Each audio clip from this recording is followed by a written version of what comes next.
Hello, and welcome to the Speaking Tree, a Dork-Bajir podcast where we read through the Animorphs series one book at a time, then talk about it every week. Do you think people listening to this show for the first time will be freaked out by the way I intro this show? Today we'll be taking a deeper dive into Animorphs number 41, The Familiar, which is the book we read last week on the Dork-Bajir Chronicles. My name is Mikael, the host. I'm Tessa, the expert. And I'm Brayden, the bomb boy of the show. Yeah, it's Bomber Boy, Bomberman's son. Before we jump into our Animorphs ER segment, let's do some quick fan mail. Ooh yeah! Ooh yeah! The first piece of fan mail is not really fan mail so much as it is reviews on our Facebook page. Thank you to Francine Cuevas for saying to others, here's where you can find your Animorph fix. Boom. It's official. Francine, you're going to argue with Francine? Fuck right off. Argue with Francine. Francine will walk right up to you, shove two fingers all the way down your throat, and then slap you with just those two fingers. It'll be very light, very charming. In this picture I drew. Our next piece of fan mail is from Isabel Celeste, also on Facebook, who shared a post about, it looks like, if I'm not mistaken, it's a amputated arm of a starfish that is now the arm, so not the rest of the starfish, just the arm, is growing 4 tiny baby arms to turn back into a full-size starfish. No idea they could do this. This is really fucking me up. Does that mean that if you cut Angry Rachel's fingers off, it would start growing a new Rachel? yeah. It's like Mortrons. It just gets dumber and dumber and more angry and more angry. More angry and dumber. It's just more and more of her emotions is distilled out. Like you cut Nice Rachel in half again, and then there's just gonna be one for shopping and one for duty. Duty, yeah. Oh fuck, that was a stupid book. God damn it. I hated that book. Fuck. All right, let's get fucking serious. Get wasted. Let's get blue, because I've been swearing a lot this episode. Our next segment is... Animorphs This is a segment where we diagnose an issue in this book and try to find a more creative and effective solution. This time it was a bit tougher because there was a lot going on and also nothing really specific in terms of goals. So we just said, what would you do if you woke up in the future like Jake? And I don't mean just literally what would you do, Tessa. I mean what if you were Jake Well, yeah. and you woke up in the future? If we were in Jake's head, like we normally do for Animorphs ER, what I Yeah. would do is I would look down on my uniform and keep that badge way earlier. Do you guys have any first ideas? Okay, so first idea is get situated more so than just looking around. Try to take in as much language and written anything as you can to get context. Yes, and then just going with the flow a little bit more. To be fair though, future Jake is a lot more successful than any of us were That's true. That makes me at that age. Because he's the head of the trajectory department of this massive project. Goddamn space laser. Yeah, he's a rocket engineer. He's a rocket scientist. Jake is a rocket scientist. How did that happen?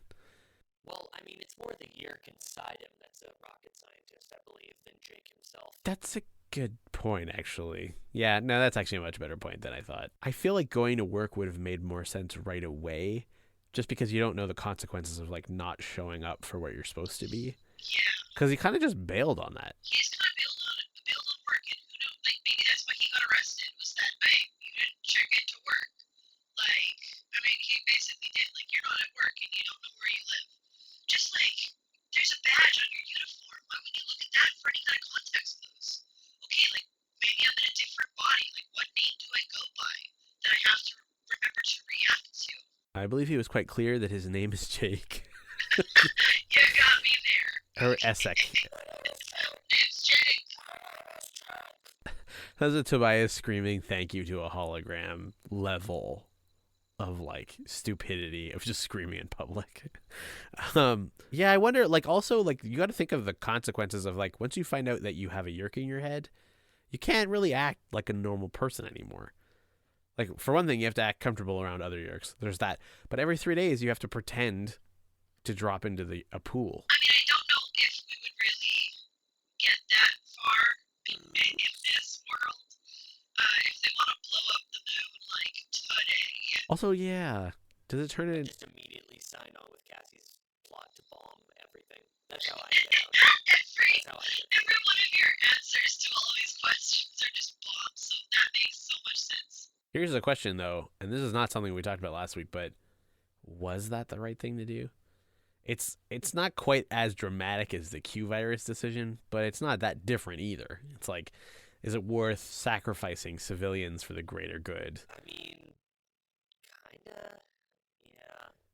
In an occupied state, yes. It's not a question I don't think any of us can answer. It's just a question of whether or not. I mean, that's just me.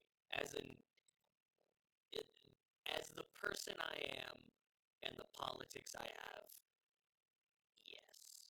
On a planetary scales require planetary attacks. It's interesting too, because like, if someone was like, "Hey, the EF is gonna bomb this place today where you work, but you can't leave because then the cops will be suspicious and they'll evacuate the building. Are you willing to die for that cause? Even though you're not an EF member, you just agree with their stuff."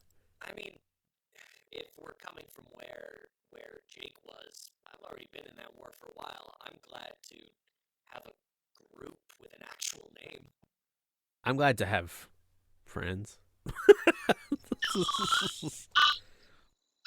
that you're here, Mikael. Wonder if this is a good point. What do we think Jake chose? Did he choose to smash his little hot body into the beam, or also he's a Peregrine Falcon morph? How are you gonna save Cassie? No, is he? I thought he demorphed. No, he was still a bird. Oh. He's not in the morph right then because he can either save Cassie or hit the abort button. As a bird, though, he's a bird still. I'm pretty sure. No, I think he said he demorphed. No, because he's still. I think it was one of those things where it was like, oh, and suddenly I was a human again and there's no explanation. I mean, that's beside the point, obviously. Like, if he was, the choice is obviously the more important question here. Also, I'm pretty sure that if we were the most effective version of Jake, we wouldn't have landed where he was, except for the fact that this dream was clearly being, like, manipulated. Okay, that's a good question then. So, like, when you're presented with the option to buck the system or embed yourself deeper with the hopes of, like, surviving, what's the smarter choice? Yeah, I don't know. Because that's kind of the choice that is presented to him in a sort of haphazard way. Like, he gets shoved into those situations. But if someone is manipulating this dream, eventually, even if you are trying to blend in, they'll push you into the situation, right? Because they want to find a reaction from you. If they know that you're the only human here in this simulation, they're going to try and poke and prod at you to get you to do something. So what would that be? Would saving Cassie be bucking the system? I don't know. No, because if he doesn't compromise the laser, the system becomes all the more powerful. Yeah, I think bucking this system is the, like, disrupting the trajectory, whereas considering your personal interests more would be saving Cassie. I think that was the whole point, actually, of the book, now that I've said that out loud, is whether to consider the whole over the individual, which is, like, the classic leader character arc, But that's also right? the question that he had at the beginning that he's been agonizing over. Marco says they're too far away to escape. Get out of here without us. Start to close the door, and Jake starts to close the door. Right. Like, he's like, yeah, you're right. And so does he just make the exact same choice at the end of it? I mean, I think so. But, like, That's more of a commentary on the book than what we're talking about here, but I also agree that it's like, it's almost like we're presented with an option to have a gray area answer, or a non-gray area answer, and then they just force it into a gray area, and it's like, okay, well, it's like Schrodinger's decision. Like, no matter what he picked, in our mind, it could always be the right one, right? As far as what, I feel like this is like, it's too broad to answer with specifics, I guess, but I would definitely try to blend in, and I would try to learn about this fucking space thing more I subtly. feel like as a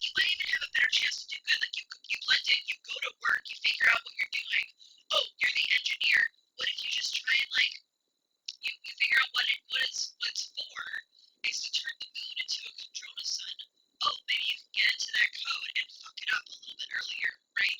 Well, and like even on a like more minutia level than that, like when you're walking into the office, look and see what other people are doing. If it looks like they're like sitting in front of their monitors, just like moving their eyes around, maybe don't freak out so much when the computer starts like reacting to you or like your thoughts. Exactly. Yeah, because he has like honestly like a PTSD like attack when that happens. It's very high energy thing considering what happens. But I mean, he's a kid from the 90s who's never seen 3D. There is a lot of screaming in this book. Also, he introduces himself or is referred to as Jake a lot in a world where no one knows his name is Jake. Which, But like, then Marco Like I- calls himself Mr. 2 and also Mr. 3, and then Tobias says that Jake died. So it's like, they're just playing Calvin ball with this one. yeah, Marco refers to Jake as Jake when, if everyone knows he's infested, it should be Essek. Yeah, he only gets called Essek once. And even then, it's like corrected to Jake. You know, it is kind of just Jake, but like with the J took out and an S added. It basically like they pulled out the J with a hammer, with a claw hammer, found that like, oh shit, it got a little fucked up. Oh well, let's just put it in later in the name. It's good logic, yeah.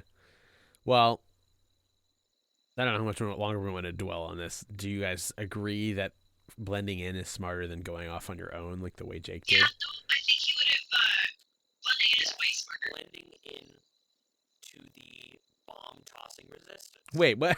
That's not what I'm saying. With bomb tossing resistance anyway, because I feel like he would have run into Cassie at some point because of the 5 manipulating the stream sequence of his. Like, maybe he would have been called into that meeting with Marco Visser, or Cassie being captured, or, you know, like something would have happened. I just realized also that there's 5 Animorphs. Holy shit. Actually, there's 6, I guess, with Axe. That's gotta mean something. Yeah, Axe, we've established Axe is an ambassador. Fair Wait, enough. what's this about Never 5? Oh, counted him, and that's why. oh my god, it's the kids from the future! They've never officially counted him, and that's why. Holy shit. Because it would throw off the branding of the 5. Yeah. Yeah. All right. I think it's safe to say that our solution is just don't be such a freak about it. Like, just like chill. And even if you find out that like, hey, the timeline's really short on this thing. Fall in with terrorists as quick as possible. Yeah. Yeah. Also, why did they bring Cassie to the Chrysler building? It's like, hey, this guy's got 2 goals. Let's put both of them in one place. Anyways. They're sluts for the drama. I mean, this is true. Marco was such a good Visser too. I picture him as like in like a Kingpin-esque suit, but really short and just Oh like yeah, just trying his best. yeah. You fuck with my city, I fuck with you. Also, you know what, you guys? I think I've just busted this whole thing wide open. Jake has a crisis on the Chrysler building. Oh wow, seamless, Tessa. Good job. Yeah, When you got it, I couldn't you gotta tell share where. it, am I right? Yeah. Yeah, that was really cerebral joke. Good job. All right, fine. This was not the greatest Animorphs ER segment in the world, but the next segment. The next segment is guaranteed. I guarantee your money back if you don't like this next segment called. Everyday Animorphs. Everyday now. Oh my god, I didn't have my fingers on home row on the keyboard, and it was Everyday Abunirogs, which was pretty great. In this segment, we try to tackle an everyday situation that might have or did happen in this book. All the normal quote-unquote rules of morphing apply, no morphing humans, especially. Now, the only rule that doesn't apply, well, let's get to it in a second.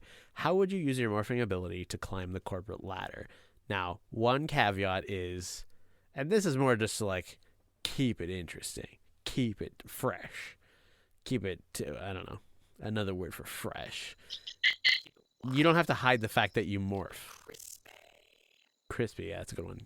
Crisp. Like the suit you wear to your executive position job every day. No. Yeah, so you don't, like, people can know that you morph, and there's no consequences because for whatever reason, no one cares.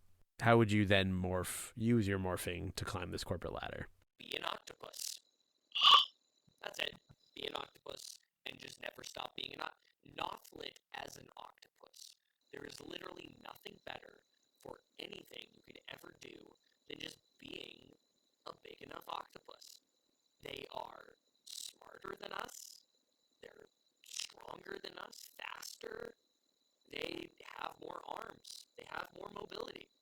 I mean, smarter is up for debate, I think. I mean, who's feeding them shrimp all the time? Lots of people are not doing that. Who's not? Okay. Who's cleaning up their tanks? The question is not what would you escape from your life and become.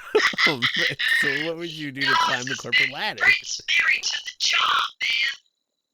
Yeah, I mean, I am just a much better worker as an octopus, and in this situation, I can thought speak to people, so there's literally no range on giving orders.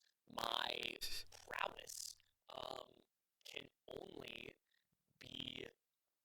cannot not be recognized by the higher ups, especially because when I'm not an octopus, I'm a white man. That's a real actually, bonus there. nailed You're it. right. So we're getting that out there. I mean, you know what? Octopus, and plus people love octopuses. You'd be really cute and like just bloop around. Oh, yeah. Once you get high enough, I'm sorry. you can have aquarium tanks just like stretching. People think around. octopuses are cute? Yeah, they're just cute. Have you ever seen an octopus? Yeah, I have. I've eaten It them looks like too. a They're horrible great. alien hot air balloon kraken. Yeah. In other words, something cute. Oh, Jesus. I'm so out of touch, I You're guess. too old, Mikael. You don't know what's cute anymore. Yeah. Don't you know like cephalopods are the new in thing? Cephalopods, the new tiny dog in the purse. You heard it from me. Have you seen my toy octopi? It's just like this disgusting slimy set of arms coming out of your purse. So what I would do is I would use morphing, like, so when you first start out, and I'm just talking like a general corporate office, let's say, something to do with numbers, maybe just to make it easy. So when you start off, you're just like an intern, and it's like you doing like, it's like gopher tasks. I would, like, let's say it was like, oh yeah, read through this whatever, like, so that, I don't know. I'm thinking of like a lawyer's assistant. What are they called? Paralegals. Like read through this case history and whatever. Morph an andalite, read twice as fast. Or morph a bird of prey, set up all your books all around the room. And just read them from your desk and like reference them quickly. That's actually a horrible idea. But you can see where I'm going. Also, if it's like, hey, can you grab us coffee? It's like, yeah, sure, 1 second. You're like setting this thing up between two chairs. It looks like some kind of satchel, and then you like crawl underneath it, and then people are all staring. It's like, what the fuck is Jerry doing? And then you turn to a fucking cheetah and take off, and the satchel just like kind of forms itself to your back as you morph into it. And you come back with fucking lattes for everyone. You're welcome. Next step up, once I'm like a manager of a small team, you gotta like morph things according to both your mood and also like the corporate mood, if you know what I mean. So like, I'm disappointed in everyone for like making this critical error that means everyone has to do more work. I'm coming to work as a fucking bear that day. Fuck you. Or everyone did a great job. I'm coming and deserves like a pizza party. And guess who's showing up at that pizza party as an alpaca? This guy. Yeah.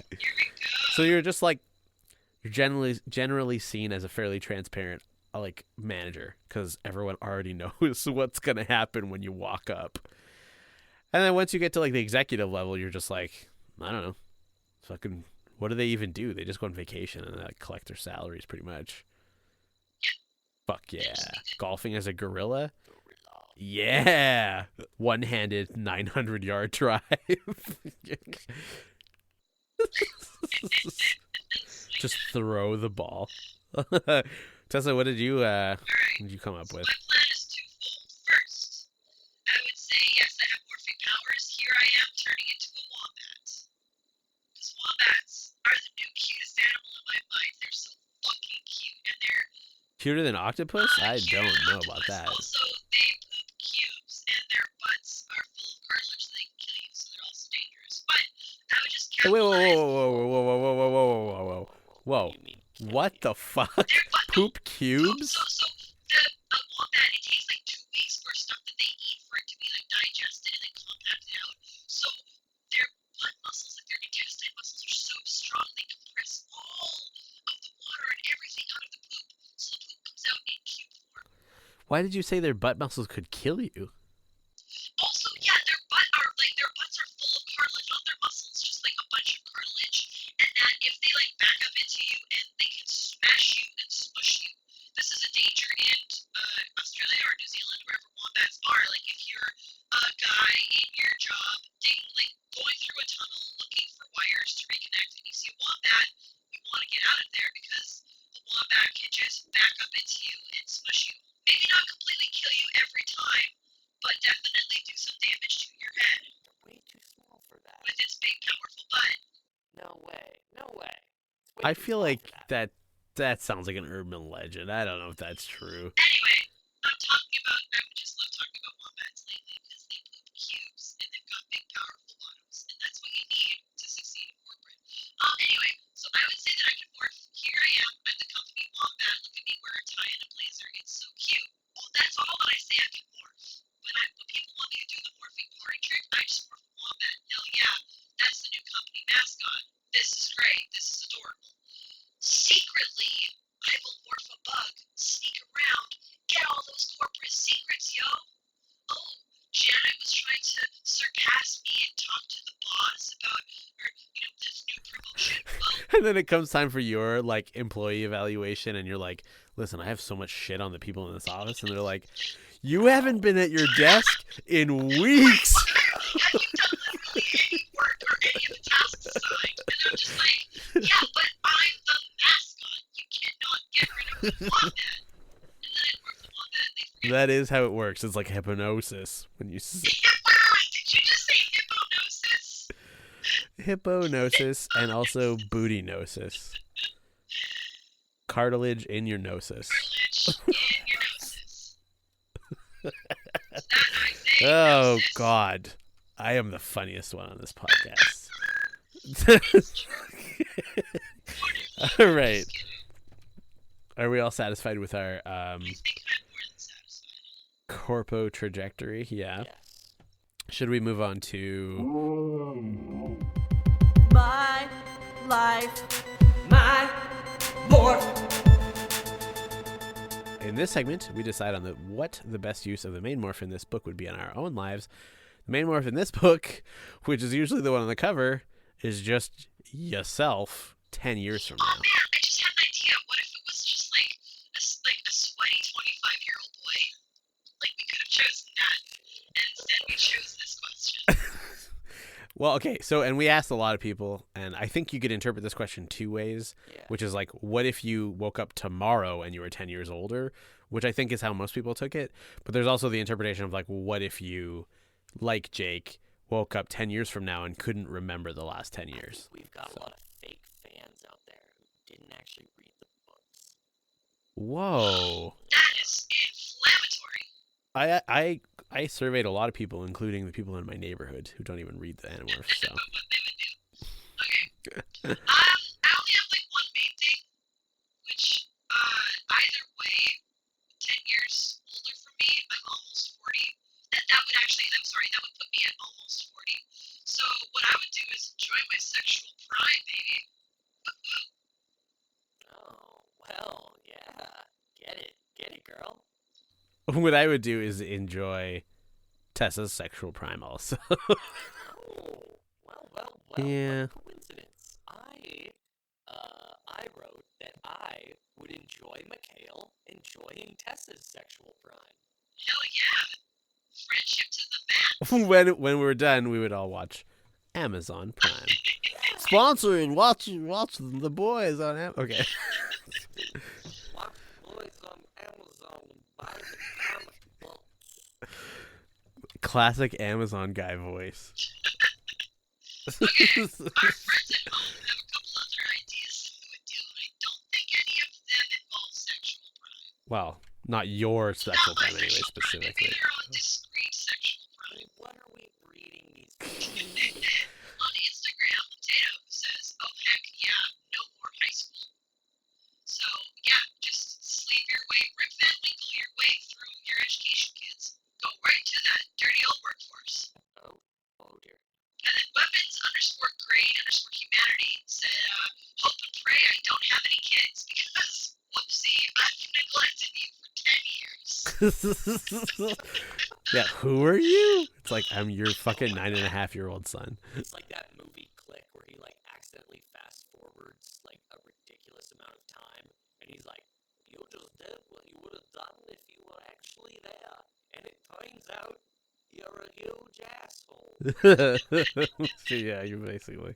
On Facebook, we got some great answers. Some pretty legitimate. Kira would check on her folks.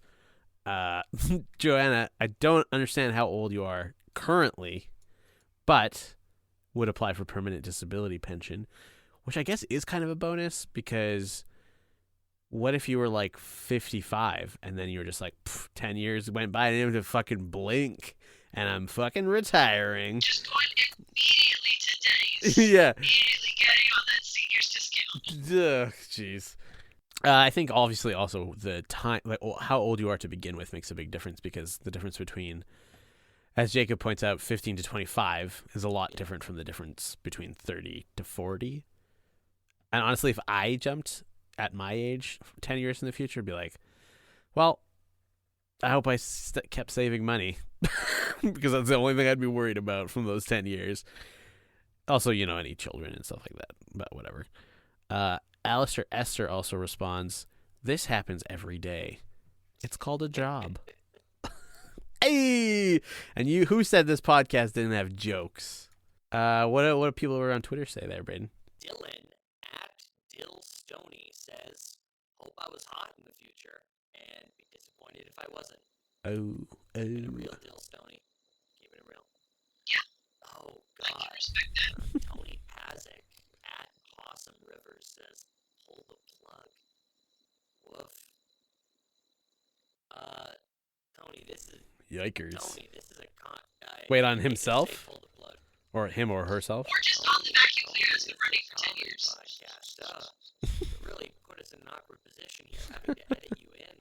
Larissa Shen at Shen Larissa says, "Be mad as hell. I actually wanted to live those 10 years," which is fair. That's fair.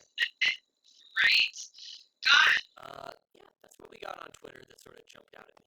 On Reddit, we have a lot of answers, as usual. A number of people, including, and I wish I could read this, Krzysztof Kietzman. That's wrong. I felt like that anyways. I was 23, and all of a sudden I'm now 33. To be totally real, that happened so fast. I'm not 33, but I don't even have to be 33 to know that that's fucking true. No Lactose Cook, which is, I would like to know the backstory of that name, says, "Check my hairline immediately." What? I would check my hairline, but not the one on my head. Why are you worried about that? My butt hair. Just make It's sure my that butt butt hair. hairline is like, because then I'm you just making look sure it like, kept growing. I've been grooming it for Brayden, years. if your butt hairline is like high enough, then you can go to the swim pool without wearing trunks, because your butt hair. No, you definitely have to still wear trunks. I do feel like that we might have been a little hard on little Jakey boy in Animorphs ER this episode, because a lot of people, including Jasnim and Cryptological Mystic, both started with just saying freak out. I would just freak out. And to be honest, I think I would freak out for about 10 minutes. And then when I really stopped to think about it, I'd call Tessa and see if she's in her sexual time yet. I mean, like, it is the thing to do. It's the perfect thing to do if you ever find yourself in that situation. Just hit me up. You can find me on Twitter. Freak out. Well, you wake Okay. as a 25-year-old. I think that's fine. This is a bit of a shorter episode, but that's also okay. Oh, you were a 15-year-old one. And they were dancing and singing and moving to the groove. And just then it hit me. Somebody started around and shouted, "Get that 25-year-old kid. Get that 25-year-old guy. I don't think that guy has a slug. Lay down the music and go and get his ass and give him a slug."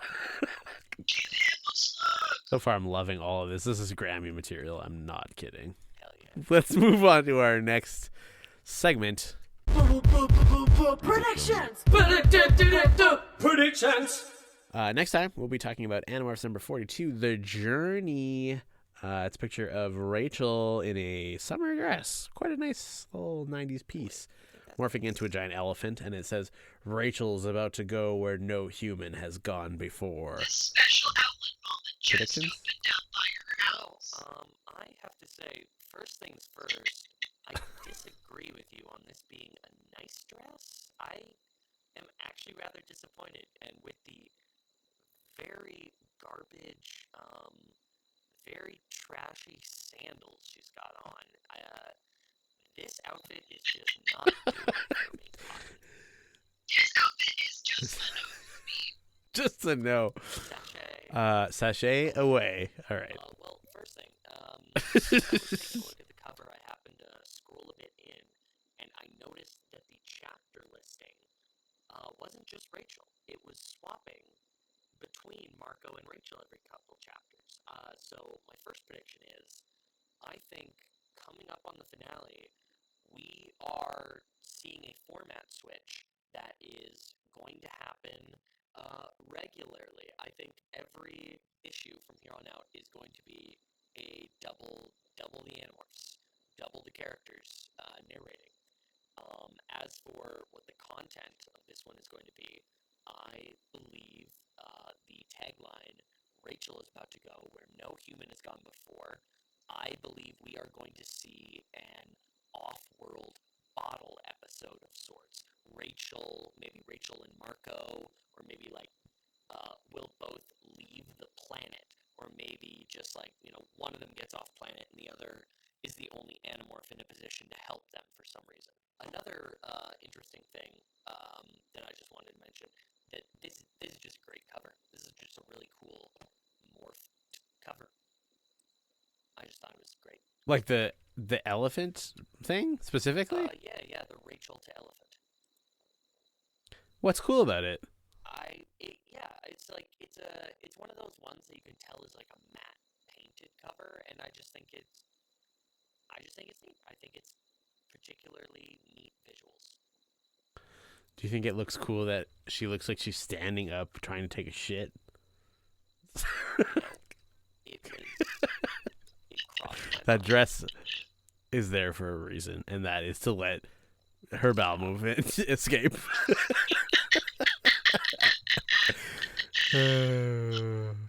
Jokes. Tessa, you know what I'm going to ask. You can find more of our stuff on our podcast page at collectivelegacy.org or on Twitter, Tumblr, Instagram, or Facebook. Remember to subscribe on iTunes or wherever you get your podcasts, or else Mikael and Tessa will send me memes that they say are you. Lol. I just like to insert a lol there. And a good Lol. record scratch. Record. Lol. Lol. You can also show your support for our memes by subscribing to our Patreon page, patreon.com/DORKBAJIR. We offer special bonuses for patrons, like access to our Discord server, Animorphs essays written by us, and we don't normally say this on the podcast, but that Discord has some spanky little emojis. Yeah, if there was ever a reason to give us money, it's for some spanky emojis. Listen, On top of the spanky emojis, if you're a patron at the Dork-Bajir level or higher, every episode we give you a stanky little Animorphs style title.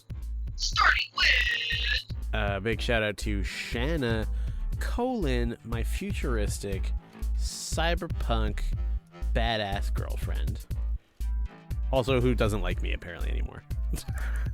Anne-Marie Ellis, my dad arresting my girlfriend. Elemist,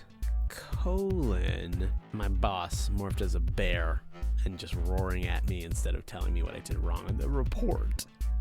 Steam-driven, wombat's powerful butt. Andrew Vila, dying for some tacos. Michael Armenta, the cute octopus. Greg Della Posta, steal state secrets with your butt. Corporate secrets, not state secrets. I also work for the government. They're state secrets. Done. Good answer to that. Onyanka, whistleblowing on your company for using slave labor as an octopus. Mariah Wamby, her name is Jake. Her name is Jake. Zachary Bowdo, name's Jeff. Nice. Tying it together with a spicy meme from 7 years ago. Okay. I mean, it's more recent than fucking Bachelor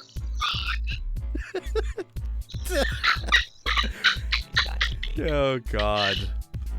Whew. For the Frogomorphs, my name is Mikael, the host. I'm Tessa, the frog pervert. That sounded like pervert.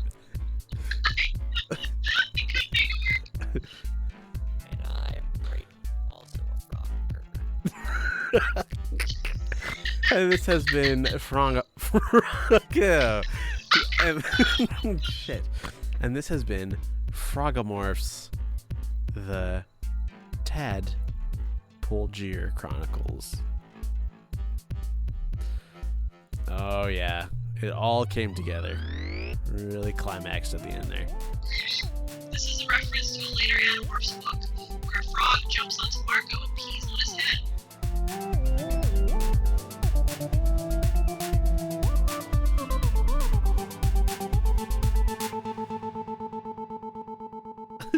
Did you say you were a frog pervert? Yes. Can you go into at least a tiny amount of detail for that one? No. Okay, great. So now I'm just going to make it up.